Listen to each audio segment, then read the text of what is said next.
Yeah, so the topic for today's conversation is Black political power from civil rights to economic rights. And it's a discussion tracing the evolution of Black political power, looking at the historic civil rights movement to today's fight for economic justice. We'll be going over community organizing, cooperative ownership, political engagement, and how it intersects into self-determination and collective prosperity. We also have an upcoming webinar coming up on the Black Church and its political power, faith, justice, and community action, and that's on March 23rd from 6 to 8 p.m. And that'll be going over the Black Church, how it stood at the crossroads of faith and freedom historically, how it served as a sanctuary, an organizing hub, and also a moral compass for political change, and really exploring the political role of the Black Church to leading community development and community organizing. So I'll include the link for that in the chat so that you can register for that. We also have our Black Co-opnomics Academy, which is starting, the DC one is starting on April 1st. And it'll be going up till June 3rd, 6 p.m. to 8 p.m. And it really goes over the cooperative foundations, racial equity, looking at governance, legal formation, business development, and really cooperative revitalization. So anyone who's interested, you're part of a team of entrepreneurs, small business builders, or faith, civic, cultural leaders, anyone who's really interested in the cooperative space should definitely join and apply. We have the QR code on the screen, and then I'll also include the link in the chat as well. So we have one in DC and then also one in Baltimore. And the Baltimore one is starting April 4th. And then we also have office space for lease at the Ella Baker's Women's Business Center. So that's a co-working space that NDCC has. So if you're interested, please reach out to me and we can get you connected as well, or NDCC's information as well. I'll include in the chat. And with that, I'll go ahead and introduce our panelists for tonight. We have our moderator, Dr. Rachel Gatson. Dr. Rachel is a passionate advocate for community-led development and housing justice.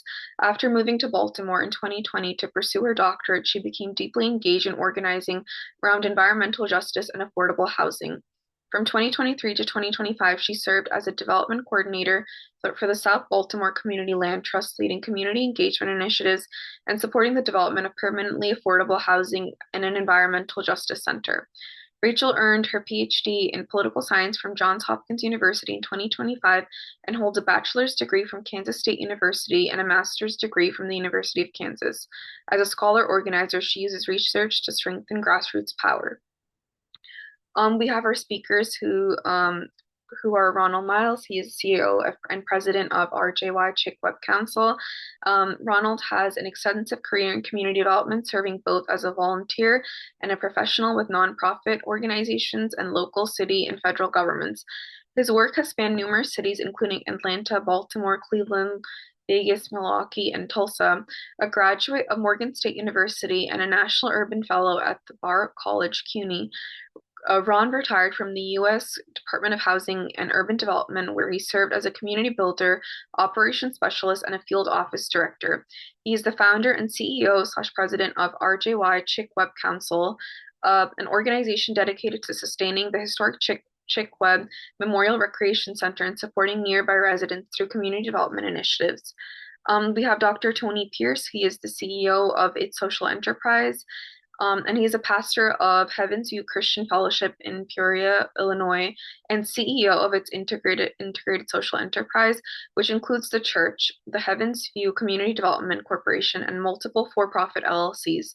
The enterprise provides solar and construction workforce training to 150 to 300 individuals annually, supporting pathways into middle-class employment in Illinois and beyond.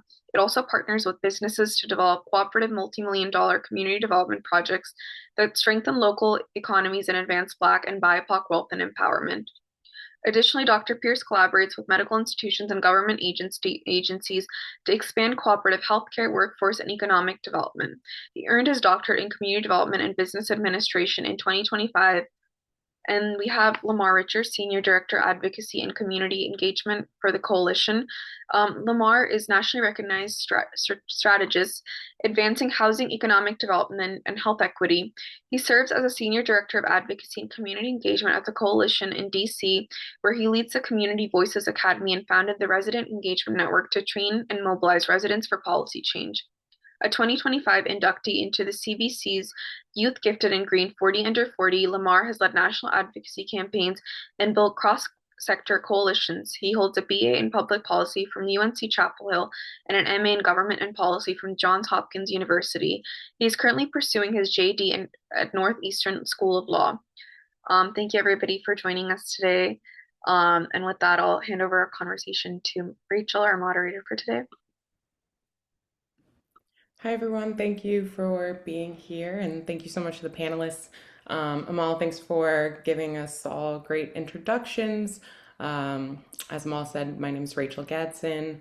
I'm a recent graduate of Johns Hopkins. My field is political science, but I am a community organizer, and I like to think of myself as a public scholar or an activist scholar. Lamar, Ronald, is there anything you guys would like to add before we get started about what you are working on now?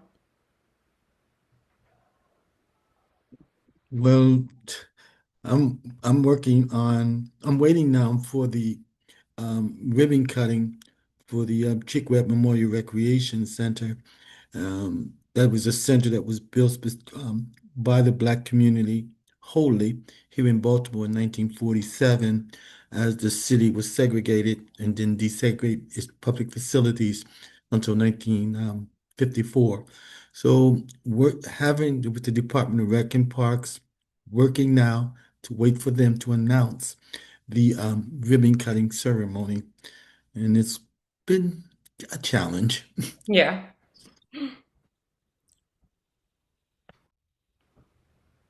Lamar. Yeah, good afternoon. I'll just say that I guess a major project we're working on right now is the DC 2050 comprehensive plan, which is the first comprehensive plan that we've seen in decades coming out of DC. So we're excited, about that and to talk about that a little bit, hopefully later tonight. Awesome. So I wanted to sort of start by, I think, just setting a stage here for this conversation with some sort of definitions. So I want to know, how do you two, and hopefully Tony will show up in a little bit, but how do you all define or think about economic rights, or economic power, if you differentiate the two, um, for Black folks in the US, and what do these look like? And are they distinct, or how are they distinct from civil rights? So what are we talking about when we say economic rights? What does it look like, and how is it distinct from civil rights?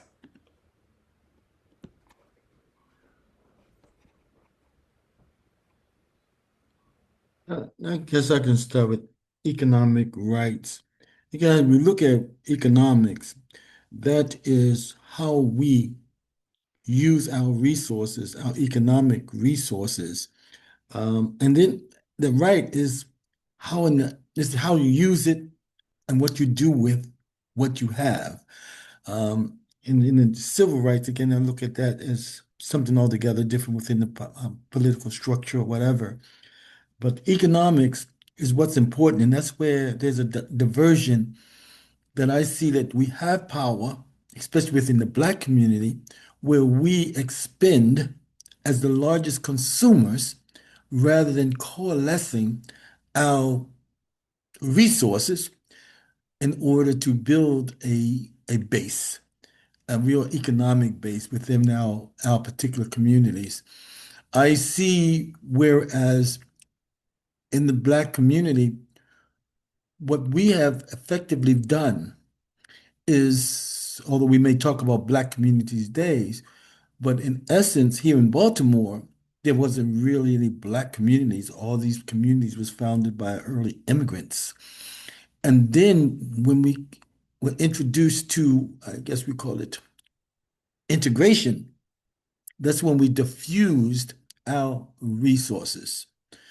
There's no neighborhood here in Baltimore where the Black community has coalesced its resources to build a real Black community. What I often say is that when we had integration, you had teachers, lawyers, doctors, everybody living within that particular sector when we created integration and our black middle class moved up and out. And I always indicate that we talk about we leave the po-po with the po-po because now we do not have that culture within our particular communities. When we look back and see the evolution of communities here in Baltimore, when you had the Germans, the Irish, the Greeks, when they built a community, they also built an infrastructure of social, economic, and cultural. We are now so diverse that we don't have those connections. And in the so-called black communities, we drive in and drive out into your garages, but there is no infrastructure built within those and within our communities. And that's one of the discussions I often have with our black community that don't complain about gentrification because in essence we've given up our communities that mama and dad took an opportunity to buy in the first place. But then as we gotten to be middle class and moved up, we move into other communities, whereas those ethnic groups move out, we pay more, 2 times or 3 times as much as the former residents had than what we have. So we're still not building a culture. We don't have the church. Even the ministers today move outside of their core church where they're located. So it's a real discussion that needs to be taking place is how we need to be coming together and coalesce. And we not need the po-po, live with the po-po. But again, let's infuse ourselves within the community because then when we leave that void, we leave it for the things that take place in the community that wouldn't have if we stayed coalesced.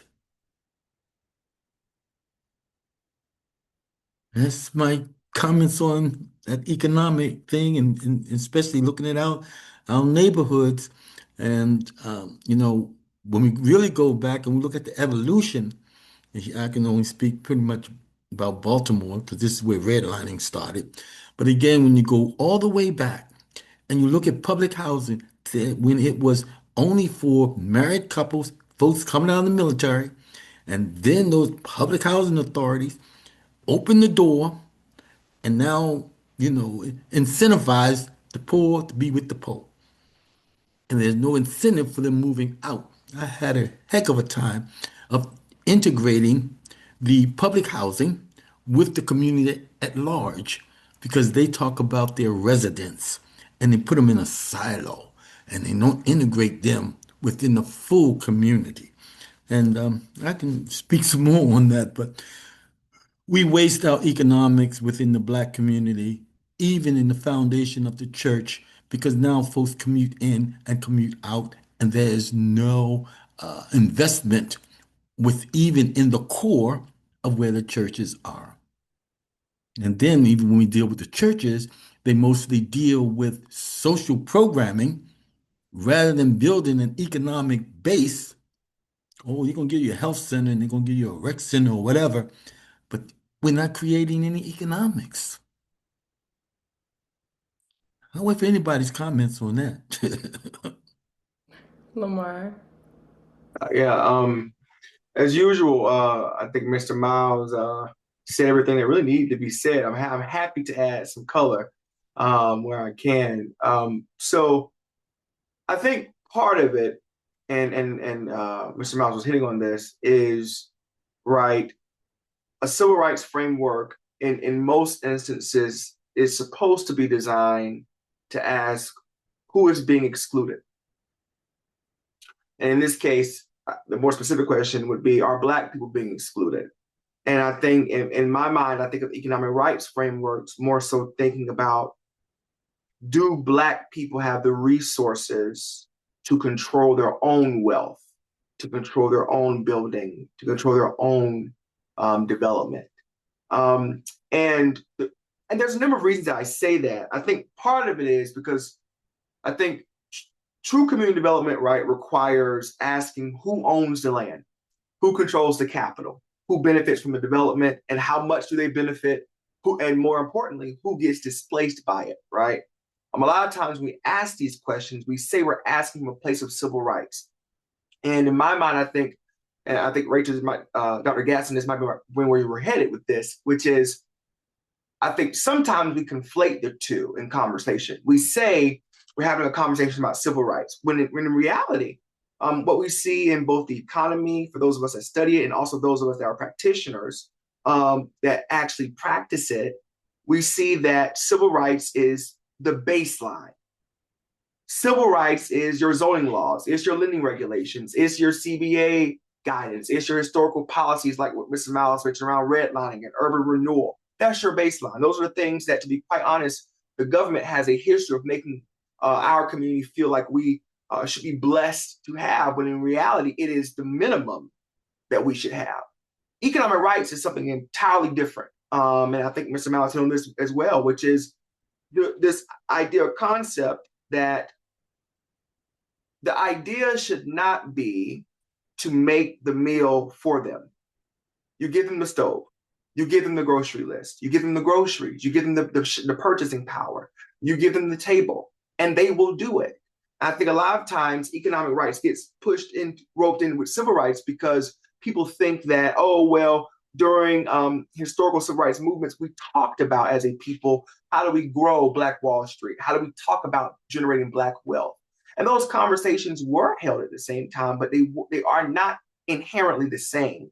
And I think part of it is we see this even today on how we talk about community development, right? I just had a conversation last week in which we were talking about what does it look like for banks to be more invested in rural communities, in the rural South, right? Which is a little different than what you typically hear. We typically hear the Baltimore, the Detroits, the Minneapolis, the DC, the metropolitan areas. We don't hear the Winsboro, South Carolina, which is where I'm from. If my Southern accent didn't give it away. We don't hear the Winsboros. We don't hear, right, the small rural areas, which often lack a lot of investment. And for example, I'll keep using the example of Winsboro. Winsboro happens to be about 25 miles from Columbia, South Carolina, which is the capital of South Carolina. And so what we've seen is banks and investors and even some philanthropic organizations have said, we're going to give money to the area. We're going to give money to Columbia and the metropolitan Columbia area to do the building, to generate economic power. And what happens is the funding, once it does trickle down, and whatever trickles down, is concentrated in the metropolitan area. It's concentrated in Columbia. Winsboro doesn't see it, and if it does see it, it sees very little, that the impact is negligible. And so I think the reason I'm mentioning that is our conversations around with how we use language are really critical. I think economic rights is something that we are still, to be quite honest, still defining. I think it is something that is and should be nimble. And I think when we try to make it too constrained, we kind of shackle ourselves to, oh, it has to be this or it has to be that. Civil rights is the minimum. That's the door. That's the door that should always be open for us to walk through. Economic rights is what's in the room when you get in. I really appreciate that distinction. I think that I had a similar sort of thought process about that, which is like civil rights is a distinct thing, but it is an access or a question of access, right? But being able to direct and utilize and shape economic futures and our economic development in our communities is a very different question, and it requires a lot more than just like the right to be there, the right to show up. So I want to just also add, just because I would be remiss if I did not clarify, that even though I think they are distinct, as I was just saying, and I thought about this as I was ending, you cannot have one without the other. Yes. I failed to say that. It was in my mind, but which is because there are attacks that we're seeing manifest that are manifesting by way of saying, oh, this is an attack on a civil right. And there are people, especially in the corporate space, that say, well, how does this relate to economic empowerment? If we're talking about voting rights or redistricting, how does that relate to community development? What's the matter? Why are you so up in arms about it? And in reality, they are inherently connected, even though they're separate ideals and that it should be pursued separately. You cannot certainly have economic rights without civil rights being your foundation. So I want just to Yeah. clarify. Yes, absolutely. Thank you. Um, so I appreciate that you both sort of organically started talking about the community as a unit, a unit of measurement, I guess, and not just the individual. Um, and I'm just curious about in the US, it's an extremely individualistic country. We have an extremely individualistic society. Obviously, there's a different set of circumstances for Black folks, and we've navigated that very differently. Uh, but when we're thinking about money, thinking about wealth, thinking about economic power more broadly, what what role do you think, or how is individual success like related to a bigger picture of Black economic power?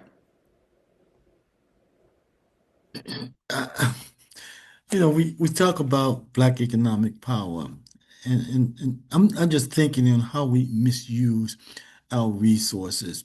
I think Black folk and minorities, I mean, I kind of go deeper as people with color as well, because after the Eastern Europeans come to the country, everybody else was just, you know, inclusive.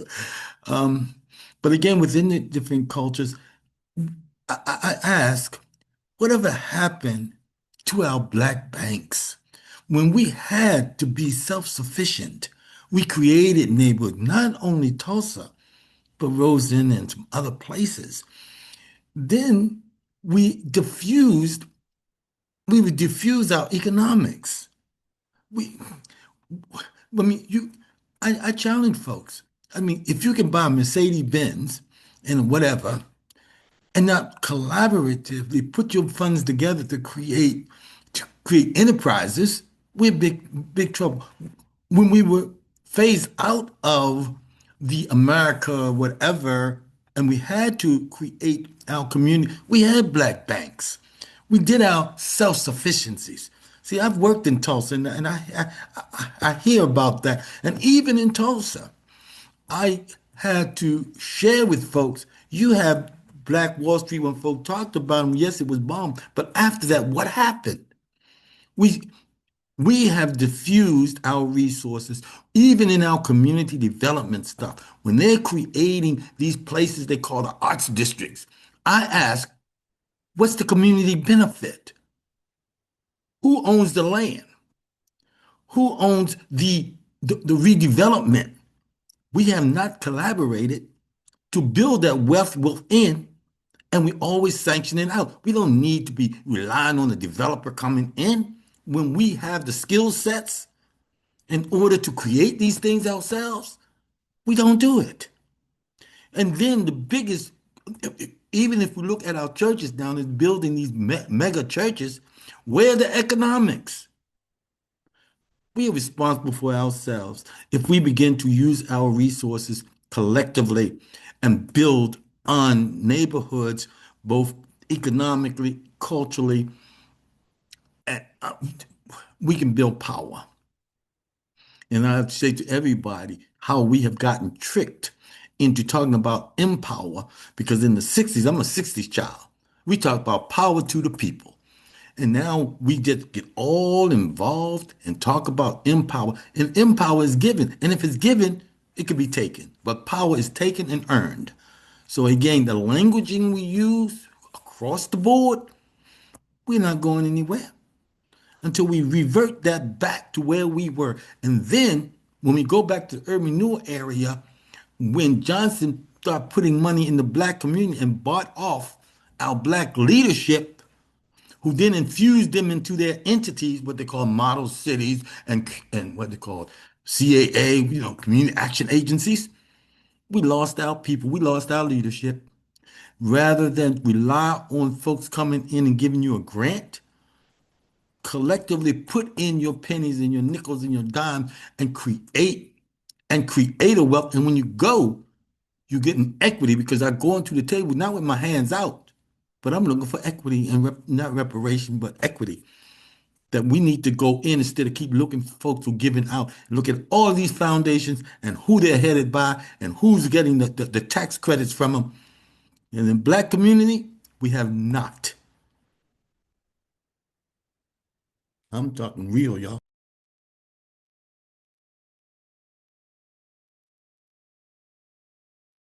Appreciate that. Go ahead, Lamar. It's, I regret that I agreed, a little bit of regret that I agreed to do this with Mr. Miles on here because he keeps saying these great things. And I'm like, how am I going to follow this up? And this is not my first time hearing him or being in the space with him. And so every time I think I'm going to talk about the direct question you've asked, Dr. Gaston, Mr. Miles makes me think of something else I want to say. It's a little connection to what you said, which is, I think part of it is so I think first I want to talk about the fact that we have a dominant narrative, to your point, Dr. Gatson, which basically says that wealth is earned purely through individual effort. So the individualistic society you talked about, that if you work hard, if you have the talent, if you make smart decisions, you will earn wealth and you'll make it. And then in turn, that frames poverty as personal failure and wealth as personal virtue. And so I should just say by way of background that I specifically study homelessness law and housing law. And I write about it, I talk about it till I'm blue in the face. If you give me an hour to talk about it, I'll talk to you for 2 hours. And I think part of it is when we look at the perspective that often emerges through policy on homelessness. Now let's use that as an example. What you hear is, oh, that person made a bad decision and they end up on the street. When the causal chain for homelessness, as researchers said, has found repeatedly, is very long. It is very generational, and it is almost always an indicator of whether you are more insecurely housed. If we can find someone in your immediate family that does not have a 4-year degree or college education, does not have a certain type of job, does not live in a certain place, you are more likely to end up unsheltered at some point in your life than if not. And that narrative that is about personal virtue ignores the reality that wealth in this country has always been built collectively. And when I say wealth, I'm talking about both wealth by Black and historically marginalized identities and not. And I think if you think this for a moment deeply about what I'm saying, you realize that wealth has always been a collective endeavor, whether willingly or not. Now, and that's another conversation, I suspect, but it has always been a collective endeavor. And most especially to some what Mr. Miles was talking about in relation to Black people. And so I think there's this desire for people to get ahead. And that makes sense for what I've just stated, because our society has made it seem that if you don't get ahead, then you failed and you haven't succeeded. But the question, I think, to your point, Dr. Gasson, is how do we go from how do I get ahead to how do we build something that sustains us all? And we would have to Mr. Miles' point, which made me think, you would have a process where your community anchors, your churches, your community centers, et cetera, would serve as a focal point. They would bring people together. They would do their own version of a master plan or small area plan. They would say, this is what we're going after, this, and we're going to fund it by doing A, B, and C. We're going to fund it by doing A, B, and C. And Mr. Miles hit the nail on the head when he said, part of it is how many Black-owned credit unions or CDFIs or cooperative lending models do we see to fund that level of work? Now, the money is there, right? We know that the money is there, but the strategy is not always there. And one of the things I really wanted to address with this question is collective action is hard. It is so much easier to just say, I'm going to focus on just me and my household and maybe my cousin and brother and them if I had the time. But right now, I'm focused on who I see every day. It is so much easier to do that. And to be quite honest, where the economy is, I do not blame people for making that choice. But as a student of history, which I suspect all of us on this call are, we will see that generational wealth has always been generated both faster, has lasted longer, has been sustained better when it is a collective action. And so I'll just talk a little bit about the Community Voices Academy a little bit, which was mentioned in our introduction, which is a policy training institute for DC residents who have experienced homelessness unsheltered homelessness at some point in the last 10 years. And I inherited a program that took an ambitious and tall order, which was take these people who have experienced the worst manifestation of poverty. They've literally slept in a tent or on the street, have been walked over, tossed aside. Take these people, teach them about the most important and critical parts of community development policy, prepare them to be advocates, and then send them off to prepare others, their family, those in their network. And we're now on year 4. And what I initially thought was a tall order and would be very difficult to accomplish has been one of the most rewarding things of my life. For one, it has succeeded. Imagine that. If you give people the resources and the knowledge to achieve the things they need to and set out to achieve, they will do that. And it sounds remarkable, this institute, this program, and we often brand it that way to prospective funders, so they will continue sowing seeds into it. But it's really not. It's an idea that if you study history that we took from Black and brown households in the civil rights era and before, that said, if I work with my neighbor in my street and we get together and we pursue this, and I can afford the land, but you know what? If I go to Mr. Miles, who lives next door, and I go to Dr. Gatson, who lives on the other side of me, and we pull our money together, we can all afford the land. I can afford it by myself, but guess what that means? Now I have a piece of something versus nothing at all. And that is how we developed the Community Voices Academy. We're thinking that it might not be the intricacies of how you write a bill that we need to be talking about with residents. We need to be talking about the impact. You may not understand the intricacies of the Federal Housing Administration or Fannie and Freddie Mae, but you certainly understand what it's like to have less time to submit emergency rental assistance applications. Or you might understand what it's like to not have direct access to certain social welfare and social benefit programs directly. Or maybe there's additional barriers being put in place by legislation that you have an opinion on. And so I think this program to me is a good example of collective action because as a result of doing that over the past 4 years, we had a cohort of 10 people 4 years ago. And today we have an alumni base exceeding more than 60 people. We have people who've been elected as ANC commissioners in DC, alumni who've been elected. We have alumni who've gone on to social work programs fully funded. We have 6 alumni who were just recently appointed by Mayor Bowser to various commissions across the city.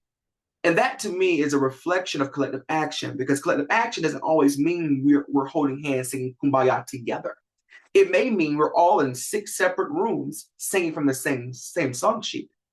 And so to me, I think it's really important to evaluate what strategies we're employing for collective action, because sometimes it is the policy. Sometimes it's the data. Sometimes it's just enabling yourself with the knowledge, right? Then it's the how do you approach the community land trust? How do you talk about the cooperative agreements and the Black-owned credit unions? I think there's so many ways to skin this cat. And the most restrictive thing we can do is say that we're looking for more people aimlessly to join an effort versus we're looking for people who are committed. We're looking for people who want to achieve some version of this. We may all be taking different roads to get there. But the collective action piece of that is we all have the same goal. And so if we're in 6 different rooms, and Dr. Miles is in the room and Dr. Gatson's in the room, and we're all singing from the same song sheet, collective action is happening. Because I'm putting the pressure on the bank. Dr. Miles is putting the pressure on the credit union, and Dr. Gatson is putting the pressure on the CFI. And then we may have others who go to Capitol Hill, et cetera. But the collective action is happening because we all have a strategy and a goal in mind. And so I think for me, as a person, as a student of history, and also both as an architect of a program that was designed to encourage people to go towards collective action, I've seen easily where it can fail. more, and for me, that has been through the manifestation of self-doubt. People feeling like I am not the one to go in and talk to the bank.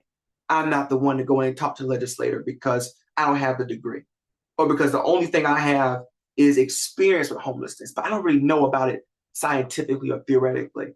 And that has been the biggest challenge and endeavor for me, has been to debunk that belief, to debunk the belief that your lived experience is not enough to succeed in collective action.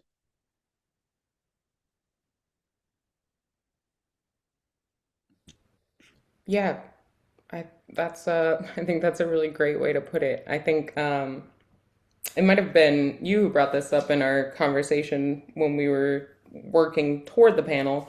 Um, but somebody had said, how do we educate ourselves about what is possible um, before we're in the position to negotiate? Mhm. So with developers or funders or et cetera.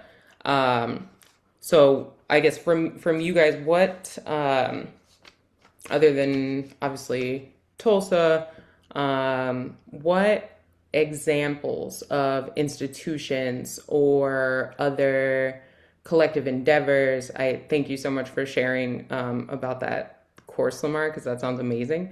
If you have other, you know, big ideas that might excite people, please share them. But yeah, I'm curious what institutions have we seen that have sort of moved the needle on this? What collective endeavors, what kind of things should people be educating themselves about or working toward building? I'm gonna share this. Mm. I was a community organizer, grassroots Associated Catholic Charities years ago. And what I'm seeing now is how our communities have been put in silos. And real community organizing is very, very difficult today. I don't understand why, but that is very, very key. As developers, and I've been working, I like to educate the community at what level they may be, have them give the firework to talk, and I usually set back. But in all this development, we talk about community benefit. Now, I'm experiencing right now here in Baltimore, whereas my former high school is designated as a National Historic Landmark, where I testified at the hearing in order to make it that way. And then there's this developer. And because we did not negotiate a benefit, community benefit going forward, and he got the national recognition, I'm now screaming at my folk to say we have to now ask the dude rather than looking at it beforehand, because this was built in the black community. This is Dunbar High School in East in Baltimore. He got a national, so he's gonna get credits, grants. So I went to the developer and just say, and to the community and say, work with me because now we can just ask him to at least set up a scholarship in his name for the two schools that was impacted by the national designation. And I'll tell you, I'm about wore down because that collectivity is not happening.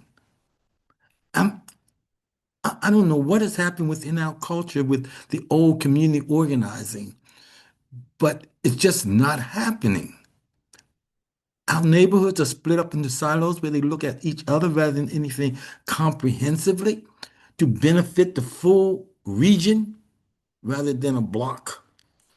And I just have to admit, I don't know where to go these days of educating, even when I work for the city, as far as, I monitor what they call the capital improvement plan. That's when the agencies put their budgets up for 6 years, every agency in the city, and, and educating the community on that process to have input into where the agencies are placing their money.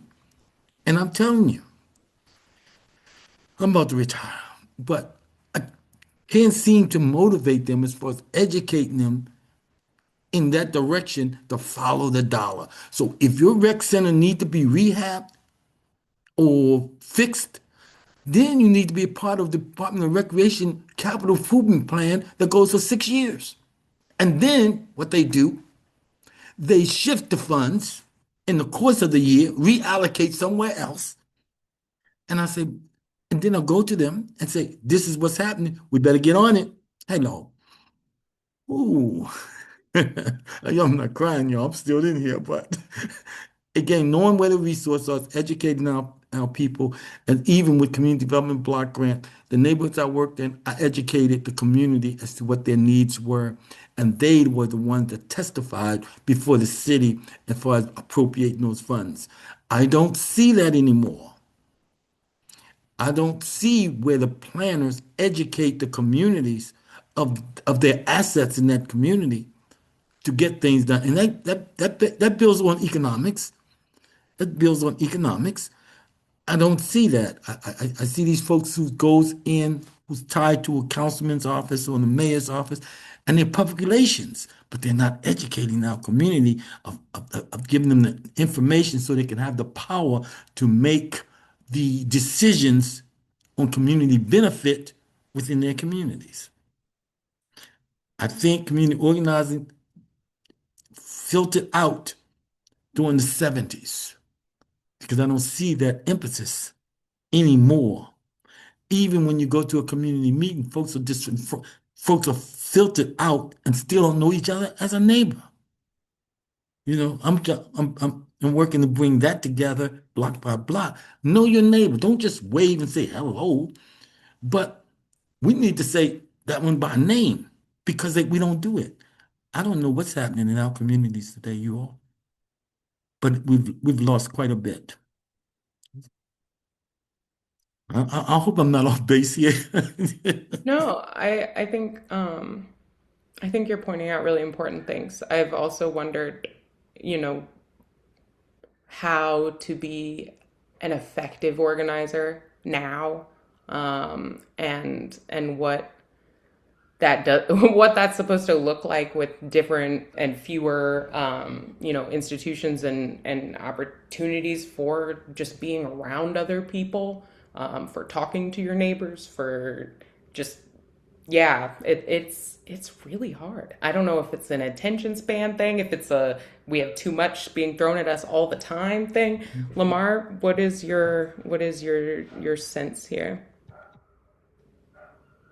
Um, so I was actually thinking about this when Dr. Miles said it, when he first said it a few moments ago, that when he first started this response, he said it is exceedingly difficult to community organize right now. And I think, unfortunately, it's going to become more and more difficult. For one, I think what we would historically do by forming connections and bonds, trust, is being broadcast as something you can do with a click of a button in a digital age.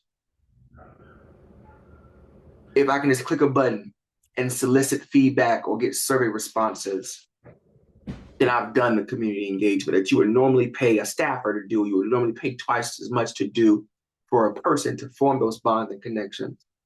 And if it's cheaper, it's quicker, it's more efficient, then why not? Is often the question that's posed. Um, I suspect, though, that what that's going to eventually uncover and lead to is people finding that it is actually very costly. It is costly on the trust that is typically formed when you have person-to-person connection, when you actually build that bond and build a trust. And it goes back to our previous question of if I just click a button and provide some feedback, or I just click through a quick survey or what have you, then we are giving into the individualistic nature that really harms the systems that are designed to actually give way to economic power. And so I think when we, going back to this idea of collective action,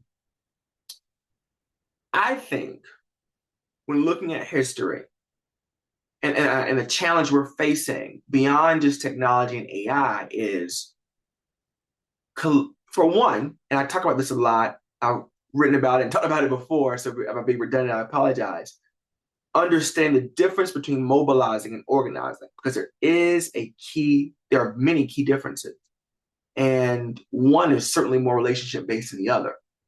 But beyond that, also understanding and figuring out how is it that we make the adjustments necessary to go from reactionary to proactive.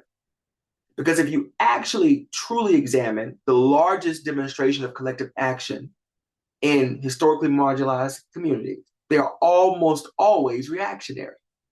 The Montgomery bus boycott, the Buy Black movement, and there's so many others I can name. And the reality is the policy premises of of those um, of those movements are not reactionary. Those are things that festered and manifested for quite a while across generations and deserved attention a long time ago. But it took a precipice, something to happen to get the people to the table to then collectively mobilize and collectively organize and have movement. So when I talk about reactionary and versus proactive, I'm not talking about the policy issue, because a lot of times when people say those things, they're talking about the policy issue. I don't think that we as the Black community or that any historically marginalized community have been really reactionary on the policy front. I think it's the strategic alignment front. I think it takes, unfortunately, a large tragedy or something terrible or to happen, or something that really strikes the heart of, like Dr. Miles said, more than one street or more than one HOA or more than one condo association to get together and then say, this impacted us all emotionally. And so now we're realizing, wait a minute, now that we're talking, we're realizing we've had these priorities, these shared priorities for quite a while. Since we're here, let's talk about how to address them. And so I guess in my mind, I am constantly in a place of wondering, how do we move beyond that? How do we move beyond being reactionary in our building of power?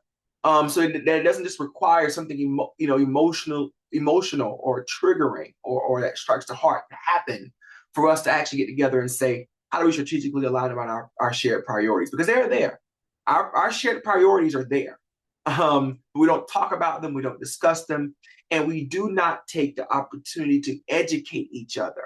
Sometimes I think people think that the end of education is the classroom or the textbook, right? And my parents lacked a formal education, but my dad always stressed to be, my brothers and I had to be well dressed and well spoken and well read. And for a person who had little formal education himself, he knew an awful lot, and I could never understand it. And that's because the classroom was actually where the least amount of education was happening during those times that my father was growing up. The education was happening on the bus. It was happening in the churches, in your food hall. It was happening in your local grocery store. It was happening at your night community meetings and your night watch meetings. But today, in most instances, when I'm witnessing, we're talking about education in the very singular sense of an education system. And so a lot of times people feel unprepared or ill-informed to want to engage in collective action, which goes back to something I mentioned before around just how do we debunk that? How do we have more opportunities for people to be informed on what's happening, and also meaningful ways to get involved so they don't feel like they have to just sit on the sidelines with their hands tied. Hi, Dr. Pierce. Thanks for joining us. Do you want to take a minute and just briefly introduce yourself and a little bit about what you're working on now? Yes, I'm Dr. Tony Pierce. Um, I am the pastor of our church and the CEO of our social enterprise. The church is Heaven's View Christian Fellowship, but our social enterprise includes our church, its five separate 501c3 not for profit, and several LLC for profit corporations. And we are focused upon lifting um, blacks and browns in particular, whites as well, but in particularly blacks and browns, out of poverty into the middle class through providing them with education focused on green jobs and construction, etc. That land that get them middle class jobs, and we have been doing that in Illinois for decades now. We help about somewhere in the neighborhood of between 150 to 300 individuals and their families move into the middle class via this mechanism in Illinois every year. And we do it outside of Illinois as well. And then, in addition to that, we and our partners do development of large scale, multi million dollar development projects that provide um, both jobs and economic opportunity for the economies in the areas that we develop these projects in. And that's not just in Illinois, that's across the country. And then at the very large end, those are the normal projects we do. But at the very large end, we have been working with the federal government on a project for several years now that would have us to be in charge of a national Medicare type C program across the country. And if we get awarded that project, which the government's telling us we're on schedule to have that happen the beginning of 2027. If it happens, if it's going to happen the beginning of 2027, they'll start allowing us to sign people up for that at the end of 2026. And I'm the CEO in charge of all these deals.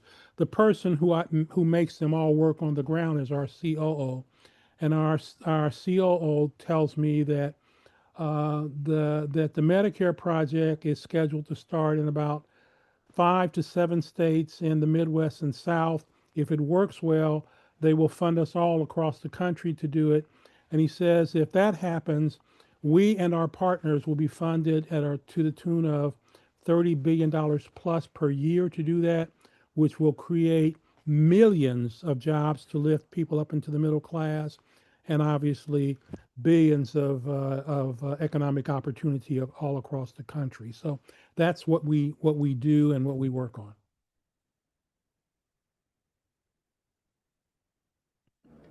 Thank you. So I think our last our last question, I think you might have something to add or many things to add.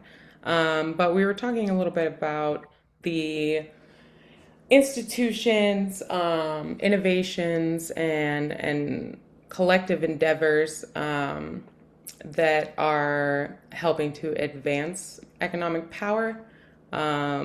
I think sounds like the work that you are doing falls into that into one of those categories. But I'm curious about what challenges we didn't get into much to that, but what sort of challenges are standing in the way of economic development for Black folks now. And then if anybody wants to sort of speak to how this time is unique, I think that when we look historically at movements, when we look at the civil rights movement, the Mhm. laws that were passed in the 60s, we look at the sort of economic state that we were left in, moving into the 70s and 80s. And for me, I wonder how different our need is now, or how different our goal. Like you said, we don't we don't necessarily have a shared strategy or a specific goal, but the macroeconomic factors that we are facing are so much different now from, let's say, the post civil rights era. Um, how is that? I guess what major changes do you think are impacting what we can do now, what we should be thinking about now, how we approach economic power, building economic power now, and then what sort of efforts do you think lend to that? Well, if you were asking me that, Hmm. it sounds like question number five. And so what I said there was because Nobel Prize winner Mohammed Yunus's Grameen Bank has been one of the most successful social enterprise business entities in lifting people out of poverty in the last 50 years. Governmental entities are now creating social enterprises as a new corporate business entity to combat social problems. And this is because those entities are more solution based than traditional just for profit businesses. So, therefore, I believe that our current and future Black economic strategies need to include the formation of more social enterprises in them.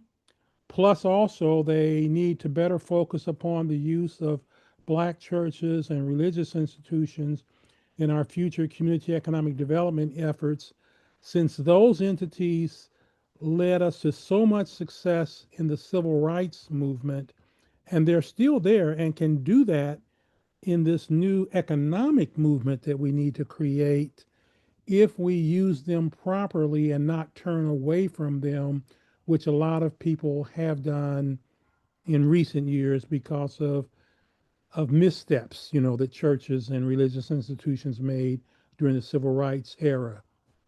So we have to kind of forgive them for some of that stuff and get them better focused on economic stuff now.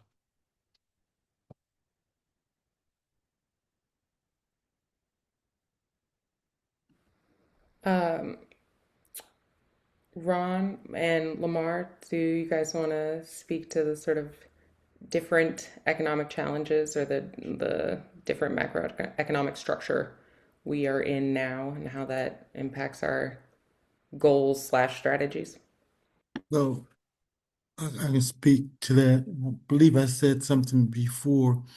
We know that the churches has been early years have been very formidable in our communities. And I think that what they focused on more recently are social programs. We haven't gotten into development programs because if we take our churches instead of building mega churches and create, again, we have a number of neighborhoods that's in disrepair. So why would their residents commute in rather than build a base in and around the churches, whereas folks can walk to church? And the other piece is, I see that we always put in place the social programs. Nothing wrong with helping the homeless and all of that. But at the same time, create the economic base. Where are our stores? Where are, you know, the where the social entity, even cultural places, economic places, we can be doing that in our hubs in and around some of the churches. Yes, I'm concerned about the homeless and all of that, but all of that can be taken care of Mm-hmm. should we build Mm-hmm. infrastructures in and around the churches. Mm-hmm. Have their residents move into the community, renovate, improve the houses. Don't move out to the counties, Mm-hmm. move back into the urban area, Mm-hmm. create the opportunities you have with the vacant housing, which Baltimore has quite a bit. So Mm-hmm. if we're paying the mortgages out there in the county and getting the incentives of rehabbing homes in and around our churches, along with building the economic structure, well, I think we'll be in a much better place. Mm-hmm. And I think we can think further. Because I look at, I'm not going to name the churches here in Baltimore, but even the ministers now live outside of where their Mm-hmm. institutions are. Mm-hmm. And yes, and although they might have residential for low income, we got some ministers here that's doing that, but still, the rest of the congregation lives somewhere else. Mm-hmm. We're not building the infrastructure in and around our institutions. And if Mm-hmm. we look back in the history, we can find that even on the founding of America, and I can speak more about Baltimore, when I examine the neighborhoods with the immigrants that came in, they built their infrastructures right there Mm-hmm. in their immediate communities. Hmm. We don't have that anymore. And I think shouldn't give up on that, but that need to be talked about Hmm. and orchestrated, and the opportunity is there. Hmm. Excellent.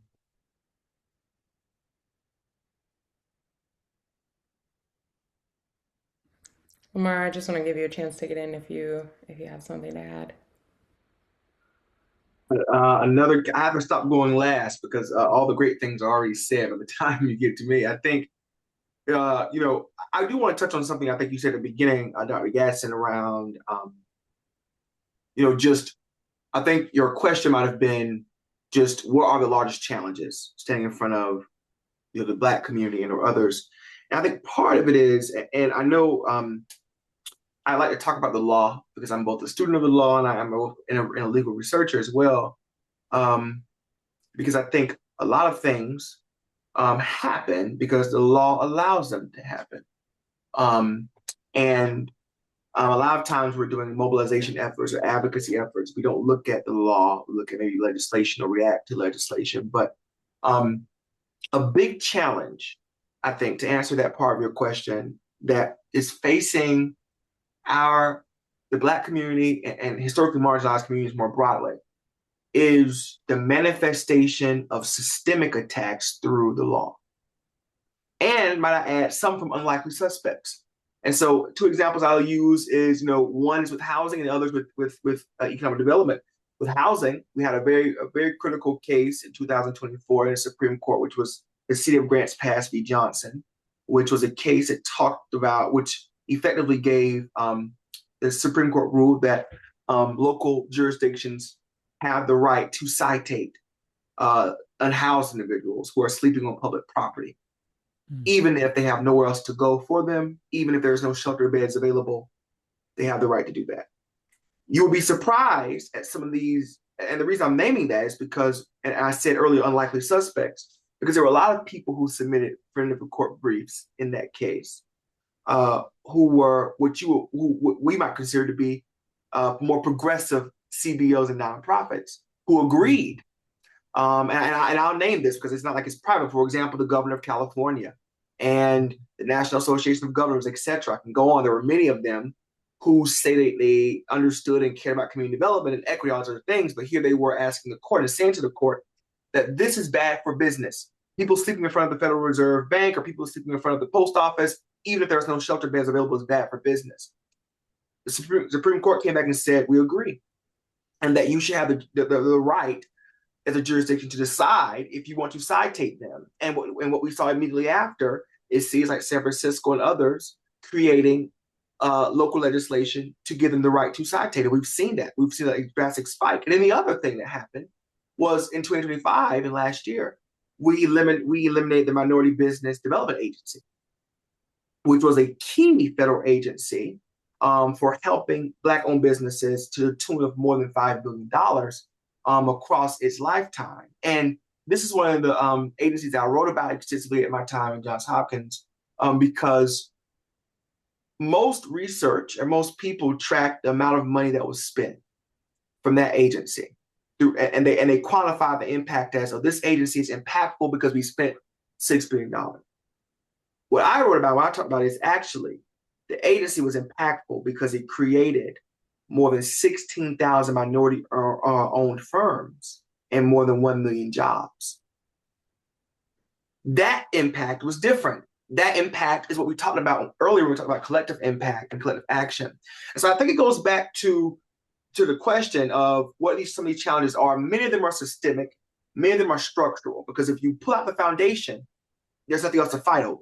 If I can get you where it hurts most, which is at the law, in the law, then I don't have to fight with you over the ins and outs of small level spending or small level finance, because I've already made it illegal to do minority spending. I've already made it illegal I've already gutted the CDFI fund, et cetera. I've already allowed credit card companies to increase their interest rates to the highest 39 and 40%. These are things that we think are unconnected to community development. And I think there's a professor at Georgetown who does a great, her name is Dr. Rosemary, who does a great job in her most recent book of connecting these dots, because they are very connected. These challenges that we're facing are not unique because we've seen them before. We've seen this before. We've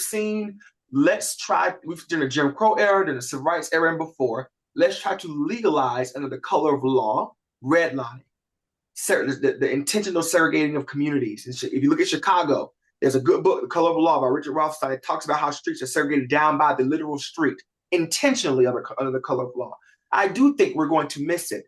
I think we're going to miss it this time if we don't collectively focus on that. If we keep talking about, oh, there's this new flashy piece of legislation that this mayor or another mayor wants to do that's going to gut emergency rental assistance, is going to do this, we're going to miss the bigger, more systemic fight. For example, like I mentioned earlier, around voting rights, right? There are some things that are so foundational to not just the democratic society, but to our healing and our reckoning, that if we don't have access to at least the most baseline of the civil rights, so leading back to question number one, the most basic of these civil rights, then we have lost before we've even gotten to the middle of the fight. And so that's a big thing that I've been thinking about. And as Dr. Pierce and Dr. Miles were speaking, it came back up in my mind, because I think oftentimes when we think about challenges, we think about literal things like, oh, there are people losing money. The price of gas is going up. It's harder for Black and brown people to buy homes. The average age of homeowners is going up. These things are all true. But if we legalize and legislate these things, they will forever be true. Right now, they're by circumstance. They're by bad decision-making and bad policy and maybe poor leadership. But once they become law, and honestly, I'm just repeating things that Richard Rothstein says in The Color of Law, which is a great book that I recommend to those that are viewing, because Chicago is a case study for this. Chicago, I think, more than most other cities, historically speaking, saw the most legislation under the color of law that was geared towards segregation and taking away the rights from Black and brown people.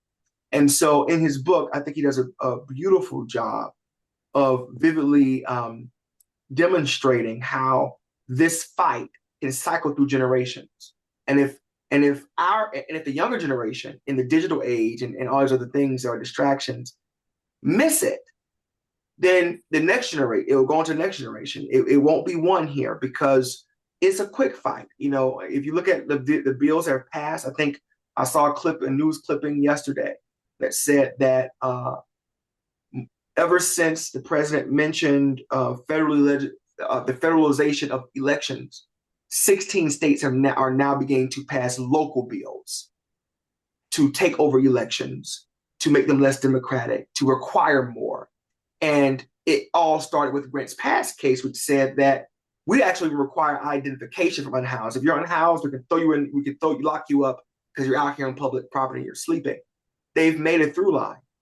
And I think those of us who are not in it are going to miss it, because this is all a part of a systemic model for those that are wishing to attack those rights. So I think that's probably, to me at least, the largest challenge that our communities are facing.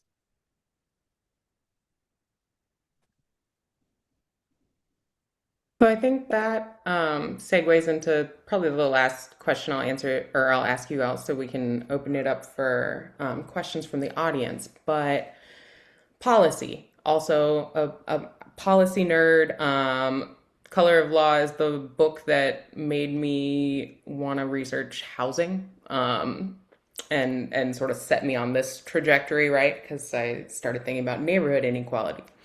Um, but as you're talking about policies we need to be aware of, watch out for, I am also curious at the state, local, or even federal levels, what sort of policy fights or like policy efforts have you seen that are positive? Are there policies or even just changes to, I guess, ways to even other ways to participate in like local governance, that we should be utilizing or working towards, rather than just fighting against? So not just the reaction, but What do you guys think about in terms of policy stabilizing us slash actually benefiting people or helping to secure more long-term gains? We talk about when we deal with our communities, policy is really down low because how many people now is aware of what HUD is doing in regard to putting a limitation on the period of time? This is new legislation, I mind you, of putting a limit of time on how long they can have residency. I bet you that the people who are living in public housing right now are not aware of that particular legislation. But again, it may be good because when housing authorities began, there were limitations. It was the idea of stepping in, getting your feet down, and moving out. But again, policy led to the housing authorities giving longevity and entitlement to residents, and now they want to switch it. Our residents, they're not aware of that policy. So our folks have to come up out of their study areas and hit the ground to get on the local level to educate our people. And that doesn't happen because our residents are concerned about many other things. Here in Baltimore, we just had some legislation that came up as to conversion of single family housing to multifamily housing without zoning regulations. How many people are now going to gear towards dealing with that? I think we had a pretty good campaign to prevent that legislation, but the grassroots people, it's again, it goes back to organizing, and with all the other things that's going on within people's lives, it's I can't say more than it's difficult, but the talented 10th has to step up and put boots on the ground and kids can't be just writing papers, but actually meet with the folk. Get out there and meet with them to educate them.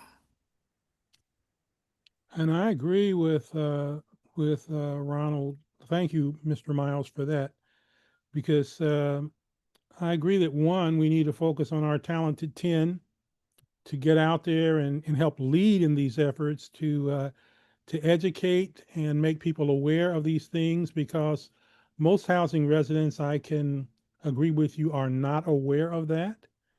And that's going to hit them by surprise. And when it hits them, it's too late for them to do anything about it.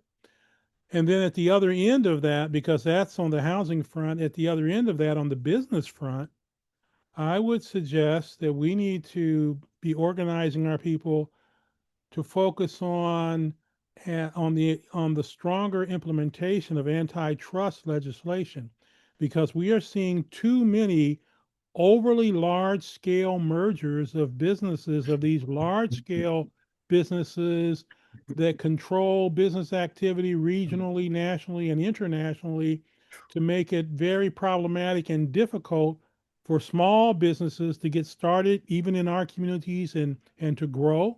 Mhm. And so therefore, these large scale business mergers are not in the best interest of us and our communities. And so we need to push for more antitrust legislation. And certainly as we push for more antitrust legislation, we need to be pushing for the greater implementation of the antitrust legislation that is already on the books, because that stuff is really hurting our communities. And that is, I believe, I believe Lamar was stating a moment ago about how if we miss the boat on that, we've missed the boat and the battle, and we've missed a foundational issue, and we'll lose because of that. So, the more of these large scale antitrust, or more of these large scale mergers that happen, the worse it is for our communities. Agree. Getting back to this legislation now that very few people know about as far as what the new HUD people are proposing, just think Do we really think that the directors of these housing authorities are going to talk to their people about about the limitation now of them residing in homes? Again, it's going to come down to organizing, getting boots on the ground, and getting with those residents because those folks who are hired by the housing authorities, they'll probably go along with it. And if the housing authorities had stayed with their early premise when housing authorities was first developed, then we, because I came through public housing, and my mother would say too many people go through one door, and she would say if you rent, the only thing you wind up with is a bag of receipts. So the other thing is there was mobility, a desire for mobility with Department of Housing, Urban Development, and Housing Authority. They took away all of that and gave these folks all these entitlements, and now they're switching the gears again because it's not going to be long term. It's going to be like 5 years residency, and now you have to get out. Well, And then that becomes a tool for gentrification in our communities. but And we have to fight this stuff. And you mentioned organizing. I'm a leader that works with the organizing community. In fact, I'm the chairman of the board of one of the largest organizing groups in Illinois. And so we need more to utilize more community organizing mhm, to help our communities better organize to fight on these issues that we need to fight on and to help get before our eyes issues that we need to organize around to educate us about the need to act more collectively and collaboratively in our best interest through cooperatives and other kinds of collaborations. Because unfortunately, this younger generation is more in tune with individualistic efforts today. yeah, And I don't necessarily say that they're nefariously bad for that, but I am saying that if we're going to move the center gets moved by having enough mass in whatever efforts we're doing to get the attention of the center and to move the center. And individualistic efforts, unfortunately, don't create that kind of mass. So mm, we need more organizing around issues where we need mass uh, to uh, to create a new reality for Black and Brown people in this country. Because um, otherwise, if we don't, we won't have the kinds of efforts to bring about the kinds of educational, political, and economic changes to make things better for us. And if they don't get better for us, they get worse for us. well, I Mark, I find you it waited. very. You waited until the end again, but I really want to hear what you have to say on this. So, um, can you all hear me okay? Yeah, okay. So Yes.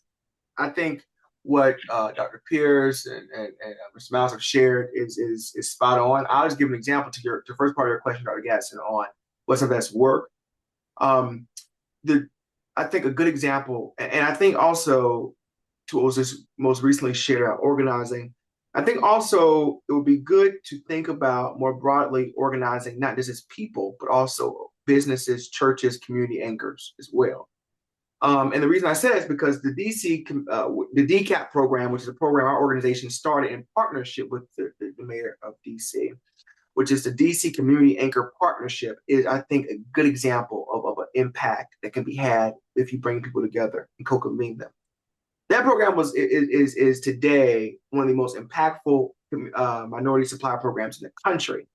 And it started off a very simple premise, which is that collectively, DC anchor hospitals, for example, Children's National, et cetera, spend more than $2 billion collectively on an annual spend on goods and services. And when you add up all the community anchors, if you look at American University, Capital One Arena, et cetera, it goes into the trillions of dollars that is spent collectively on goods and services. And then when you look at how much prior to this program of that money one, staying locally in DC, and two, going locally to Black and brown businesses or small scale manufacturers, it was minimal. So this program said, how do we go to these businesses, these largest community anchors, largest employers, largest spenders in DC, and encourage them to work with small scale manufacturers and suppliers, minority suppliers in DC. So one, you're keeping the money in local and you're also supporting minority owned businesses. And today, you have some of the biggest anchors that are part of it. You have George Washington Hospital, Kaiser Permanente. You have the Metropolitan Washington Airports Authority, who are all a part of this program now. And they are about to be hit the $1 billion mark of $1 billion spent with minority businesses since this program started in 2017 through supply. And that is, to me, major because, for one, you're co-convening all of these community anchors in one room with one goal, which is how do we get more money in the hands of minority suppliers? And then we also went deeper and we said, now that we have the business at the table, how do we organize the residents to fill these gaps? You make t-shirts and you sell them in Deanwood. But guess what? You also have the capability of doing scrubs. And we have George Washington Hospital that needs scrubs at mass. How do we help you get the capital, the resources, the education to scale what you're doing to meet this need so that we're keeping the dollars local? And by hitting both of those things collectively, it has worked. I mean, I am in awe of the program. In fact, I wish I could take credit for having designed it. It certainly predates my joining the organization. But I think it is a good example of what organizing businesses and community anchors look like, the churches, the hospitals, the health centers coming together on a shared goal. Because we often think about organizing just with residents, and that is critical, that we have the voice at the table. But I think we often also let our community anchors off the hook a little too much because they do spend a lot of money. They do have a lot of goods and services. And it is about time we start also looking at, for example, the upper mobility of employees. How many of these large scale employers are offering 401ks and talking about generating wealth through employment, talking about just having a 1 month or 2 months of savings? And so I don't want to get too far into that because it's not the topic of tonight's discussion, but I do think it's important. And when we talk about organizing collective action, that we think broadly about whose voices are represented in that. To Dr. Pierce's point, he mentioned being both, he's a CEO and having a COO. It's good to have a CEO on the call because it is someone who understands what it's like to operate as an executive, to the tune of knowing that to run a business and to operate a business at scale, like the size of these community anchors, you need services. You're going to be spending this money either way, the way we see it. You can either be spending it here locally, probably for cheaper, or you can be spending it globally, likely internationally, and the money is not being returned to the local economy. And so I think that is a good example that I'm happy to share more folks about after the call or later. That can be a case study, as I'm sure there are others, on how you take collective action and translate it into impact. And what Lamar has just said is so important. Great example, Lamar, of how do you effectively use the supply chain to create greater opportunity for our communities, because these supply chains exist everywhere and many of them are not catering to our community. So we need to target them to do so, just like you said, through getting our corporate entities working together to do that. And then we need to ask that same question as new business gets off the ground, because right now the new business venture that's going to run America for the next generation is green energy. And Illinois is, I think, the second leading state in the country in that area, second only to California. And I know because I was part of the group that helped get those laws passed here in Illinois, that the first time around that those laws were passed, that black and brown contractors got less than 2% of all of the revenues, the billions of dollars of revenue from that those green energy businesses. And so this time around, where the focus is, how do we do like Lamar just said to make sure we get more than 2%, because black and brown people constitute 40% of the Illinois demographic. And if we're 40% of the Illinois demographic, we need to be doing way more than simply 2% of the economic opportunity that's in these new um, economic opportunities before us. So that strategy needs to be used in a lot of areas. Lamar, thank you for that. Yeah, thank you, Lamar. And I just wanted to confirm that what you're saying is that to spur local manufacturing and the use of local businesses, tariffs aren't the answer. Hmm. Okay, great. I just want so we do know that we can do this, and that that's not how. Indeed. Perfect. Okay. So I think we'll go ahead and Open it up. see what questions people have. I think there's a few in the chat. Maria asked, "Is there really a Black community? What does Black community mean?"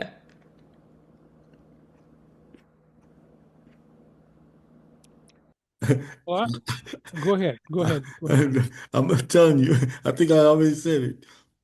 We don't have a Black community. Again, a Black community is just not living in a home, but what is the infrastructure around that hub of a Black community that would include the cultural piece as well as the economic piece. And then again, I'm glad I'm an urbanite because again, most of the wealth or the folks with the money are out in the suburban and county areas and commute into our urban areas. So it's just fragmented. I wouldn't say that we have a Black community.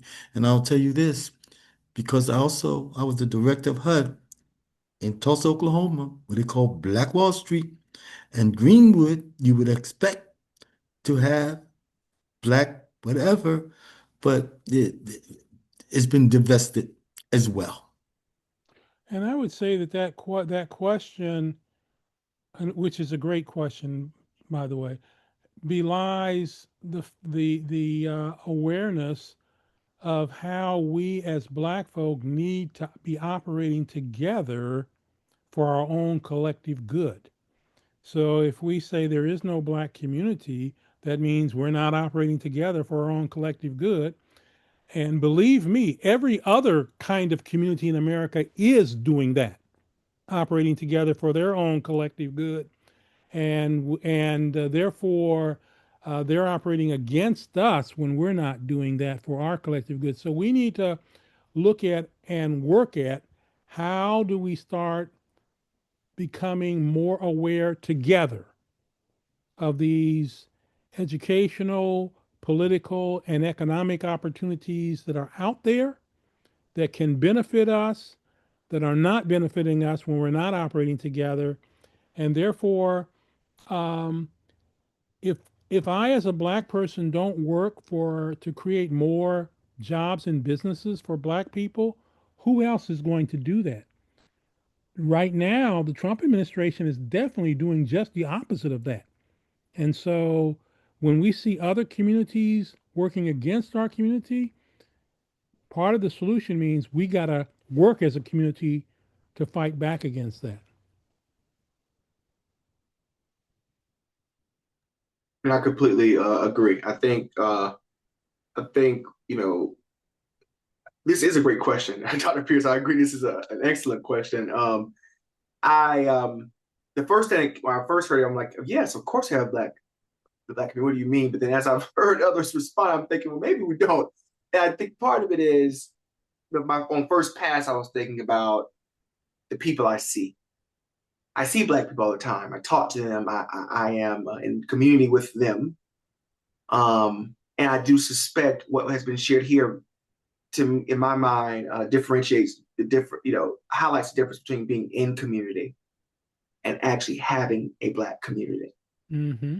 And I think part of what we've talked about is also earlier talking about the reactionary sense of things, how collective action in most instances has been spearheaded by the emotional response reactionarily to something that's happened.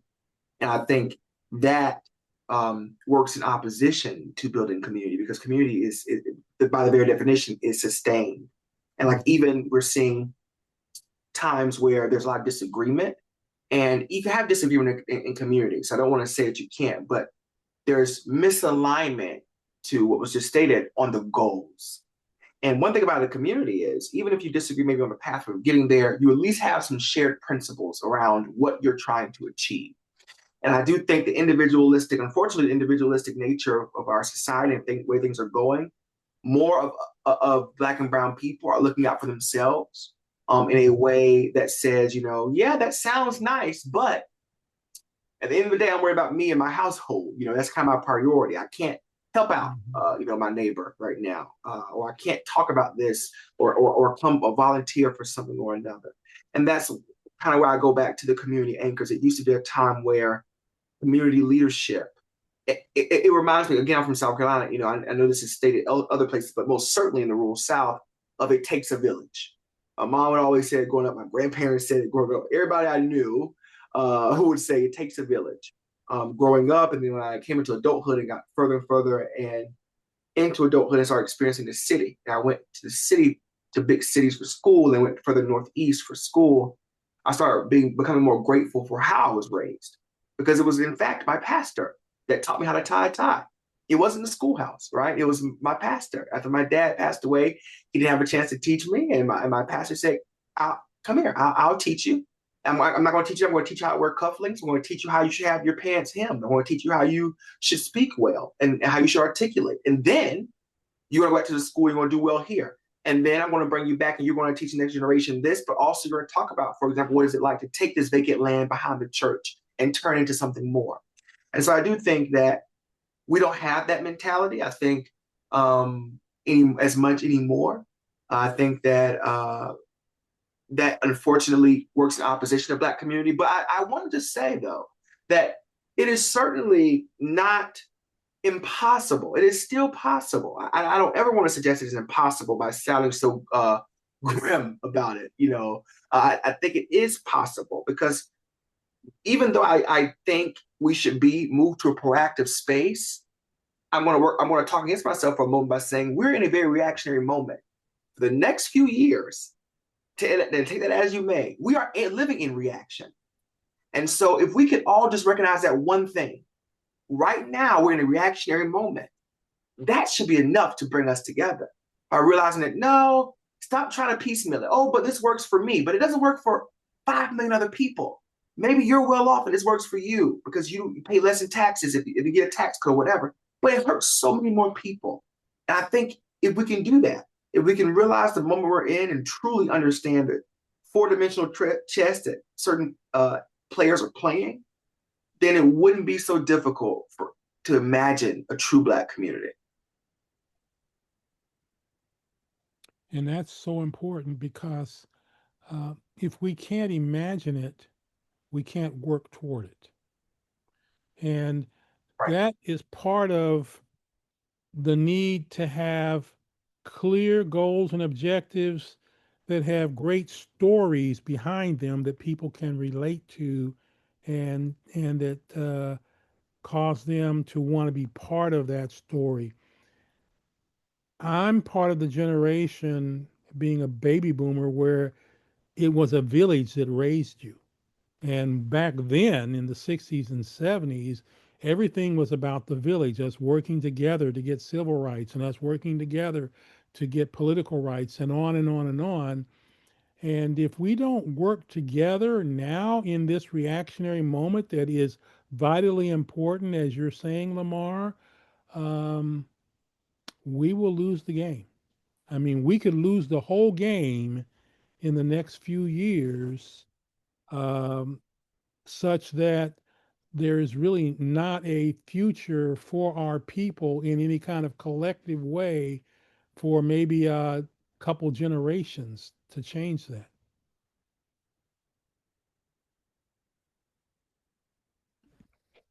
I'm loving this conversation, but being on the question asking side is different because I'm like, oh yeah, like I want to talk about that. Anyway, all right, so we do have a few more to though. Asia McGinnis asked, Have you ever considered having a community Sankofa circle to help educate and healing together? I'm going to go ahead and combine your two questions, Asia. And the second one was, I believe regaining trust has not been discussed and plays a huge factor in our current communities. What are strategies you recommend to begin repair? So, have we considered having a community Sankofa circle to educate and heal together because there's a lot of unlearning and healing we need to do? And then how do we go about repairing trust in communities?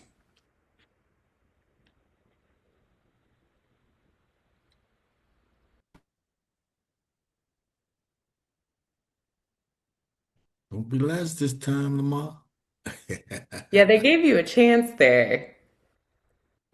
So I'm happy to start us off actually. To the first part of the question, I could not agree more that there is significant power in the process of unlearning, and that's kind of what I was getting at earlier around the intentional effort to by some actors, some bad actors in this space, to make people feel that their lived experience is not enough to be offered, that it must have something more, some credentials, some type of education, some type of the C-suite title behind their name to contribute anything.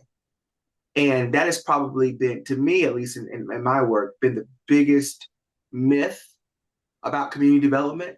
Community development can be done at any scale. The belief that it has to be a 100 plus unit building or a mixed use property or a mega church or whatever else is simply not true. There are so many different development projects that you can do just locally or in your neighborhood through neighborhood planning, et cetera, on your street. But many people, when you ask them and talk to them, they say, well, I have this idea. I'm like, well, that's a good idea. Why didn't you pursue it? They say, well, I'm only such and such. I had an idea that could, about housing and affordable housing, but I've only ever been homeless. I'm not a developer.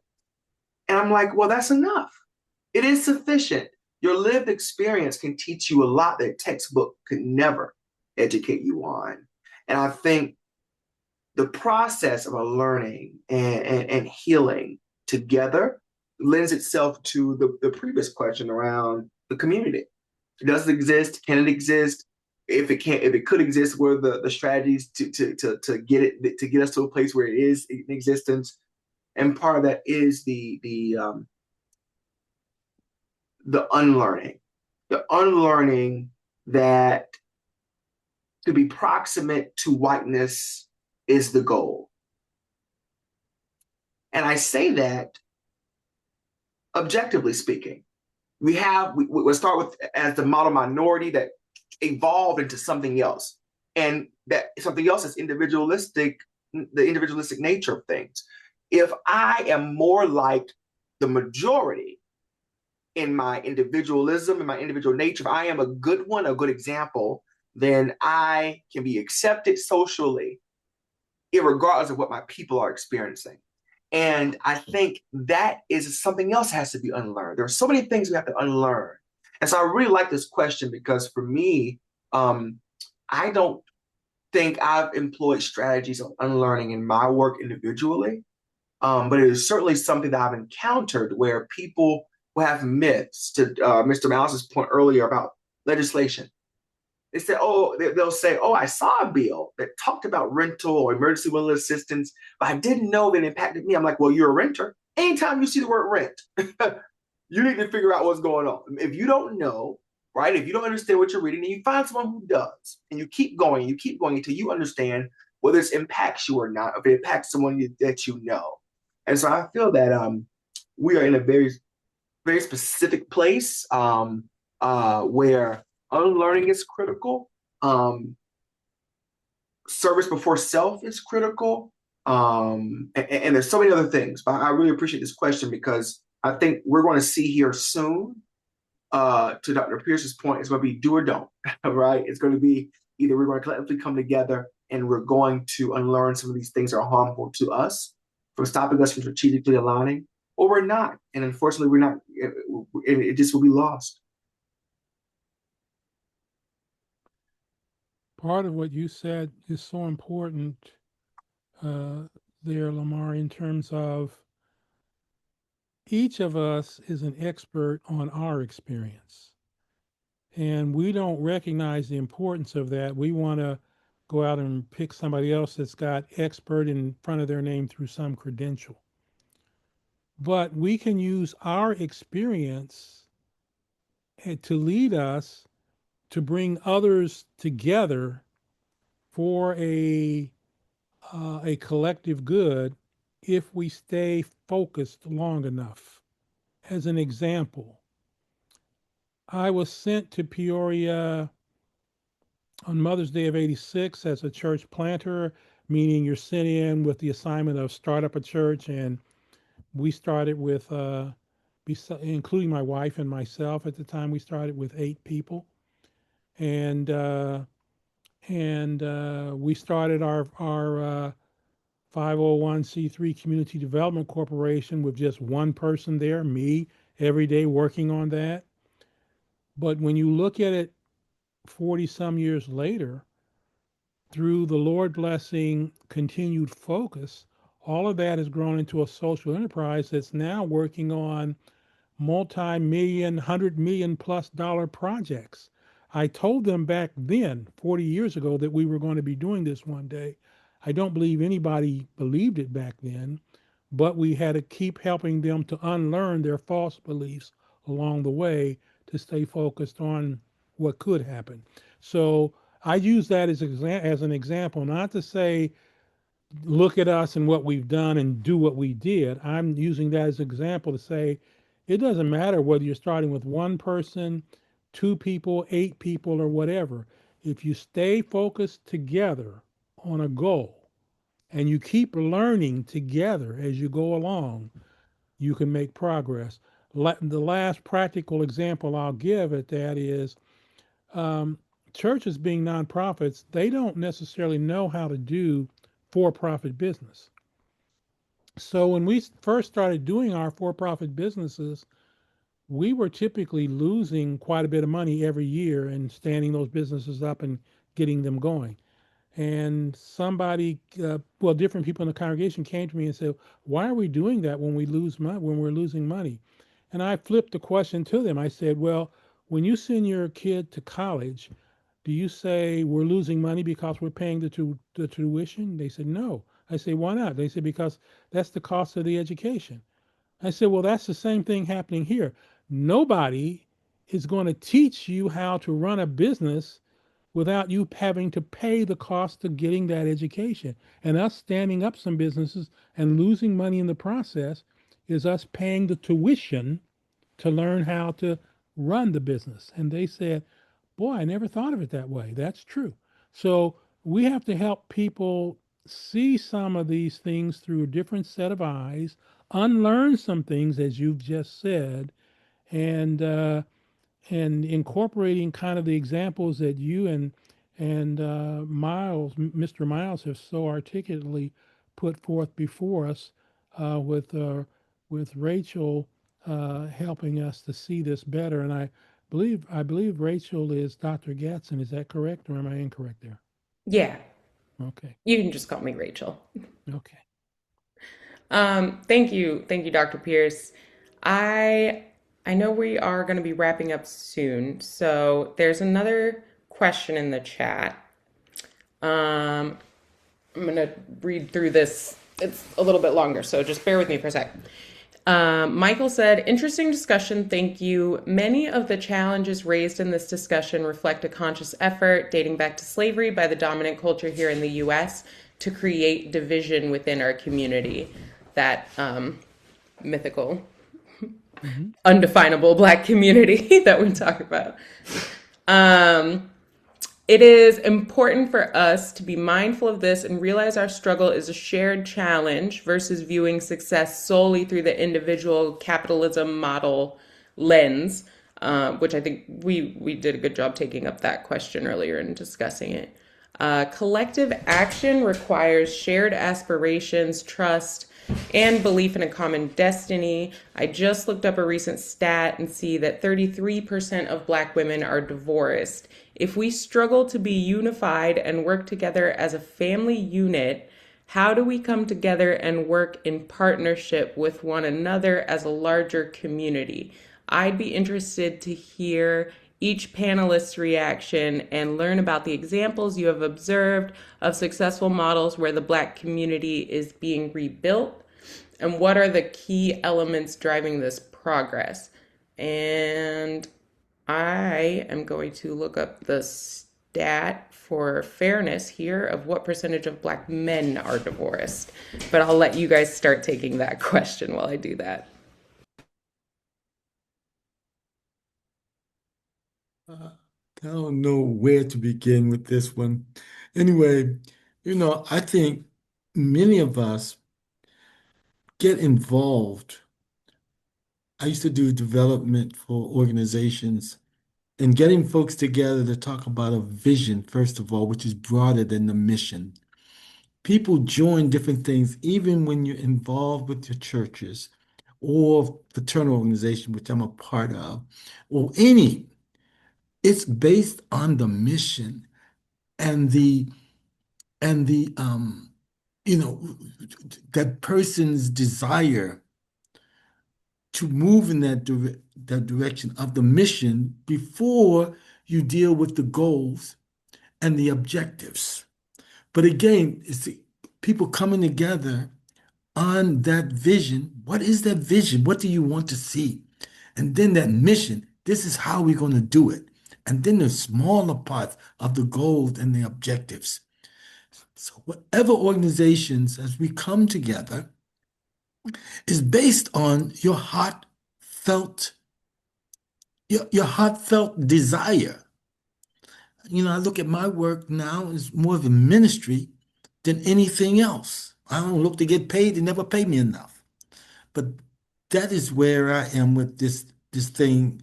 And I tell folks, even with my organization, I'm not begging, but if you buy into a mission of what we are accomplishing, come on board. Let's work together. There's a piece for everyone to do. And whether it's the church, whether it's not your organizations, it's the mission. The foundations that we build on, these folks get tax credits because you're carrying out some of the things that they want done that they're not going to do, but they're contributing to. So it's the smaller groups that makes it happen. I, I don't know if that added to it, but that was in my mind as far as folks coming together in a unifying way of moving ahead. It's on the vision, it's on the mission, whether you're part of some church or an organization. I pay big dues for my fraternity because I believe in the mission. They didn't recruit me, I recruited myself. And I think that's the way we have to go. Put that mission out there. You're part of it. Come on board, and I have something for you. I say there's 3 Ds: doers, donors, and donor attractors. Doers are those who can make that phone call or show up. Donors, I got 10 cents for you, give it to you. Donor attractors, point to someone, and I will go and see if they're interested. Hello, let's not recruit. It's all about it's all about the vision and the mission and where your heart is. Say no more.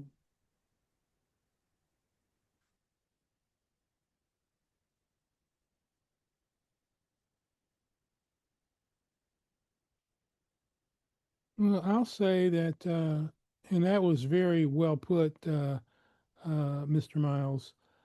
I'll say that probably since I'm a pastor and I come out of the church, I'll use an example from the scripture that really applies to all of us. Simon Peter at one point looked at Jesus and said, in essence, speaking about himself and the other disciples, he said, "We've given our all in service to you. What do we get out of it?" That's a question that everybody really has at some level that needs to be answered. And so I think that as we are trying to attract others into whatever it is we're working on, we need to expend great effort in understanding what they want for helping us work on whatever it is they're coming to help work on. What do they count as a win in terms of whatever it is we're working on? And so if we can fold into the efforts that we are doing wins for them, things that they count as what they want out of it, not what I think they want, because what I think they want may not be what they want. I've got to understand what is it that you want, whoever the you are, that I'm trying to bring in to help work with me. And if we have a win-win mentality that whatever win that I and my team are working on has to be a win for you, if we're trying to bring you on to my team, the more we do that, the more people we'll bring on to our team. And if we start that way, we need to not forget to continue that way as we move on. Because the bigger we get, the easier it is to forget about each person individually and what they want. That needs to be before us all the time. Every person's important and their win is important, if only to them. And so we have to make sure that we stay focused on their win while we're working on our bigger win of the group. Yeah, yeah. You know what? I'm going to kind of disagree. Their win is when they rely and build on the mission and the vision. That's their service. So you get a satisfaction. That's from my perspective. You get a satisfaction of a win because we've accomplished that. No feedback, don't get paid or anything like that. That's too many people out there now who wants to get paid. I may be whatever, but that is the buy-in. That Yeah, I here is wasn't the disagreeing with here, you, Mr. here is Miles. the mission. Mhm. So now I am part of that. So that's what I'm gonna give, even if it's a small part. It's their satisfaction. I can't define that for you because you come on board and it means you wanted something, and will this satisfy it? Otherwise, get out the way. Yes, and you're absolutely correct, Mr. Miles. And so, if the mission is their win, which it should be, I need to help them understand in believable terms to them how that is a win for them. Because sometimes they just may not understand it. And if it's a matter of helping them understand better, then I need to spend a little time to help them to understand it better. Because at the end of the day, people only continue to work on what they believe are wins for them. I'll give you an example. Um, I was told a long time ago, and this is true, that when you hear people say they were burned out, they said that's not really what was happening. They say if you want to get somebody who's really going to help you, find somebody who's busy, not somebody who's not busy, because people who are not busy aren't going to do a whole lot. And so they said so because if you find somebody who said they got burned out, what happens is they leave you and then they start going working with somebody else, which means they weren't really as burned out as we might have believed it. We didn't understand what their win was to the degree that we could help them see that win and what they were doing. If they can't see it, they're not experiencing it. So we have to help understand their win, see their win, and experience their win. And if it's the mission statement, understanding that better, then that's great. But we have to help them win. Lamar.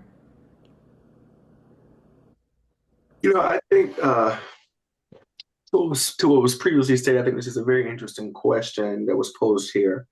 I think there was multiple questions in this one, but I think they're all equally interesting. I will say that I want to address the second part of the question, which was like, what have you seen be successful? What have you seen work? What are the key elements to driving this progress? Well, I think maybe successful models. Um, there are many. there are many successful models of localized Black community and power being built. I mean, if you want to start with Atlanta, you'll be done probably next year because Atlanta is a good case study for this. And I don't mean in the city. I don't mean the city of Atlanta. I mean the communities of Atlanta are the case study of this.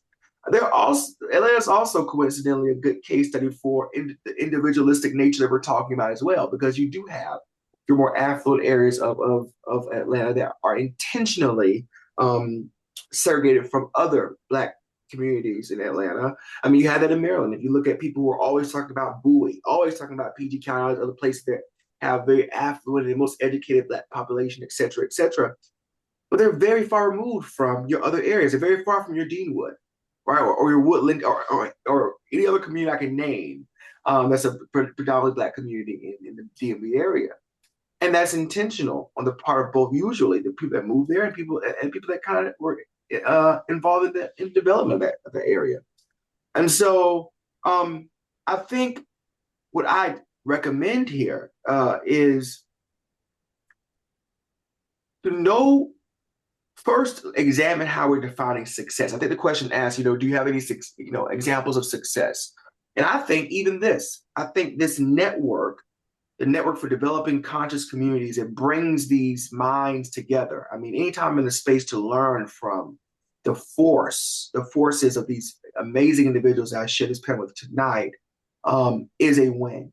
To have these conversations, for us to take these lessons learned, because best believe I am stealing ideas every time Dr. Pierce or Mr. Mouse speak, to take back to our community and talk and have these discussions is in my book a win, but it may not be a win in Dr. Pierce's book or Dr. Gadsden's book. And so I think the first thing that I always encourage folks to do when you're talking about building community or fostering trust or any of these things that are in community is, what's the goal? And what are your metrics for success? Because for some, it may be smaller things. It may just be the attention given to an issue that is being faced in a specific community. And for others, it may be the larger things. It may be, I need capital flowing. I need, as Dr. Pearson mentioned, the billions of dollars to actually to create millions of jobs. That's my metrics of success. It depends. But I do think that there are some examples out there of where Black communities and historically marginalized communities have come together, and albeit usually reactionary, to on a shared goal. And an example I will use for this, because I study this again and I talk about this, is Target. You're going to be seeing a million more articles about the rebranding, the reshifting of Target. And they're going to say the economy this, they're going to say that, but in reality, it is because there was a movement that began in the church, right, that said, we're going to boycott Target because they're taking products that are central to our community off the shelves. And I want to just go at something that Mr. Mal shared earlier, which is when that happened, it was branded as the Black community is going to boycott Target. And even then, there was a lot of segmentation because the Black community as a whole was, a Black community being at large, all Black people, I should say, were not on board with that, right? There was a lot of discourse online. Some saying, well, I'm going to Target because they're the only place that sells my shampoo. Or I'm still going because they have the best, deodorant or whatever. And there were others saying that it's more important than that. You think of the Montgomery bus boycott. So there was already a misalignment if you want to consider all Black people to be in the Black community. However, it was, for those that did participate, it hurt Target. It hurt them. You had C-suite leaders step down. You had a drastic drop in stock. You had also a major loss in revenue. And then now you see all these articles. I saw another article coming from them today, actually, about them leaning more into the retro Target to try to gain back some of their customers. Because the black dollar matters. And I think that is an example in my book of successful collective action. It was not collective by the means of all Black people participated, but it was collective by the means of every person that participated did so intentionally with the intent to send a clear message to this business, this Fortune 500 business, to say our dollar will not just be mistaken and mistreated the way that you're trying to do. And so I think it's a definitional thing. I hate to say it's a game of semantics, but it truly is, because some people consider collective action to be quite literally every person with Black and brown skin is participating, and others of us consider it to be no. I want people who want to do this, who want to build this, who want to be involved. I don't want a single person who wanted to do it to say I wanted to do it, but I couldn't. And that's collective action for me. So I think there's a lot to think about here, but I appreciate the question. I think that a lot of different threads in this conversation have been leading to this, right? Of our our big question of what is the community and what does it mean to be the community? What does that look like? Uh, and what I'm hearing you say and what I've heard earlier is it's a choice. And the goal isn't, this also comes back to the difference between organizing and mobilization, right? The goal isn't mass. It's not just every single black person, every single person who is brown, every single person who lives in Baltimore or in DC or whatever, but it is the people who find alignment with that mission choosing to be a community or choosing to be in community when we're not talking about a physical space, which yes, Mr. Miles, to your point about actual investment in infrastructure and institutions in a locality where they're accessible, also creates a community. But I just think this is a really important point because it's so hard when we think about organizing, reaching people, getting people going in the same direction, or even having a shared goal or a common set of values, principles, strategies, right? It's like, okay, well, how do we get the most people to agree on one direction and keep everyone, like working towards this one thing? I think that's something I'm going to take away from this conversation, and I hope others will, but that it's not about getting the most. It's about those who want to be there, those who are aligned, those who agree with or find themselves, tied to this mission, whatever that may be. That is your community. Mr. Miles, do you want to have the last word before we let everyone go on Yes, this Monday night? yes, because I did not address the idea of an accomplishment. And Mm, this is, I'm gonna do this real plug for those who may not have heard of the Chick Webb Memorial Recreation Center. It's the only center in America built from the ground up by the Black community of Baltimore. And then there were nationally known Black folks that included Joe Lewis, Ella Fitzgerald, Jackie Mormon. Now, this particular facility was going to be demolished. Again, in hearing that, we came together, again, common goal to preserve it. It has now been designated as a local historic landmark. And over the last few years now, the city of Baltimore is putting in, is about to come to completion at $20 million development. And moving from a center for Black youth is now moving towards an intergenerational center for health and wellness. So we'll be having the ribbon cutting very, very soon. And but it has not been an easy task. But again, we brought the folks together to recognize the significance of that a, a gem of Black history that no hardly anybody knew about. But that is a success that we have had. And going a little further, because then we got to talk about the programming for it, as well as I really wanted the Black community, a group to come together to be locally managed and operated by the Black community rather than the Department of Rec and Parks.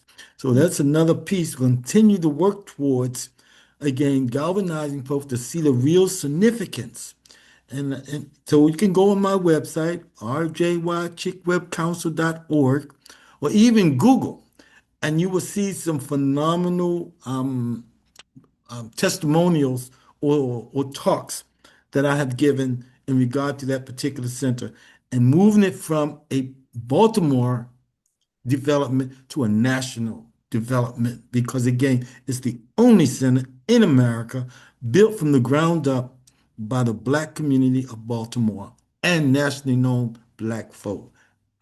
Ella Fitzgerald, Jackie Moore, maybe Duke Ellington, Louis Armstrong, Joe, they came to Baltimore, did the first fundraiser. So without further ado, and I'm not finished with that project yet, but we got a ways to go. I really want it to be moved, managed, and operated by a locally based organization that would be much more functional than our local government. So that's my success. How can you say success? Because it's still a work in progress. No, that's a success. Yes, the fact that the work is happening is a success. Um, does everyone else want to just drop? Thank you for telling us your website, um, Ron. Does everyone else want to share maybe a website or an email or anything? If you want people to be able to get in touch with you before we go ahead, drop that in the chat just in case. Unless you want to plug your website out loud. And then I'll let Amal close us out. Absolutely. Thank you so much, Rachel, for facilitating today's conversation. I think you led it so beautifully, and this is a really imperative conversation. So thank you to the panelists for taking your time out. And especially under the current political landscape, this was really important. And like Rachel mentioned, if you have any links, please feel free to add them in the chat. I know Lamar, you also added your email address, so if anyone wants to reach out to you as well. We also have our upcoming webinar on March 23rd on the Black Church and community development. And I'll add the link right now as well to that. So we're looking forward to seeing everyone on March 23rd, the same time, 6 to 8 p.m., and a really important conversation. And with that, Ron, Mr. Hans, if you want to add anything before we log out for today. Well, I'm just applaud everyone who shared this evening. The reason why we do these webinars is to open a dialogue for people to participate and share their views and their viewpoints. Because we're not a monolithic people. We're people of the diverse thinking, diverse consciousness. But once we can come together to just focus on that one area, as Ron said, maybe a mission, a vision, I think that sets us up for movement. So this is a movement, the movement time that we're in. And Mr. Dr. Pierce, Lamar, Ronald, and even you, Rachel, you all shared the essence of what this movement is about. Because as we know, we're in challenging times now. So as Jesse Jackson would say, keep hope alive. Keep hope alive. So thank you all. Absolutely. Thank you so much, everybody. Have a great night. Bye bye.